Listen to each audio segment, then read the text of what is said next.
perselisihan terkait harta warisan di Kabupaten Banjar berubah menjadi tragedi maut.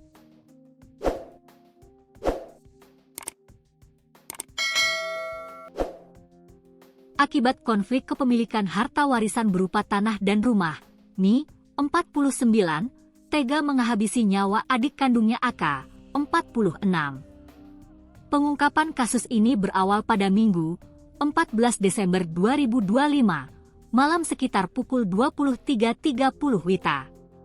Warga di kawasan Tegal Arum, Kecamatan Landasan Ulin Utara melaporkan kepada polisi, telah mengamankan Mi yang mengaku melakukan pembunuhan di wilayah Martapura. Petugas Reskrim Polsek Martapura bersama Resmo Polres Banjar segera mendatangi lokasi dan membawa tersangka ke Polsek Martapura untuk proses hukum lebih lanjut. Kapolres Banjar AKBP Dr. Fadli, Senin, 15 Desember 2025, saat konferensi pers menjelaskan, hasil pemeriksaan awal dari kasus ini terungkap bahwa akar persoalan dipicu sengketa warisan. Konflik keluarga yang berlarut-larut itu diduga memuncak hingga berujung pada tindak kekerasan fatal, urai Kapolres. Korban AK, berusia 46 tahun dan bekerja di sektor swasta, dinyatakan meninggal dunia akibat serangan senjata tajam yang dilakukan kakaknya sendiri. Sementara tersangka Mi, yang diketahui tidak memiliki pekerjaan tetap, mengaku permasalahan terkait harta warisan ini sudah berlangsung lama, hingga akhirnya memuncak. Terkait kronologi peristiwa pembunuhan ini, berawal Minggu, 14 Desember 2025, pagi. Saat itu korban menginap di rumah orang tuanya di Jalan Masjid, Gang Ar-Raudah, Kelurahan Indrasari, Martapura.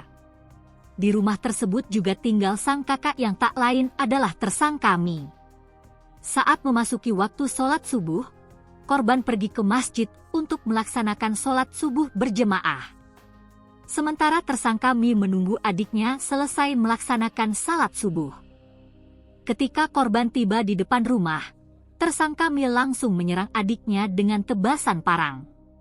Akibat tebasan parang tersangka, korban menderita beberapa luka di bagian tubuhnya, hingga kemudian kehilangan nyawa.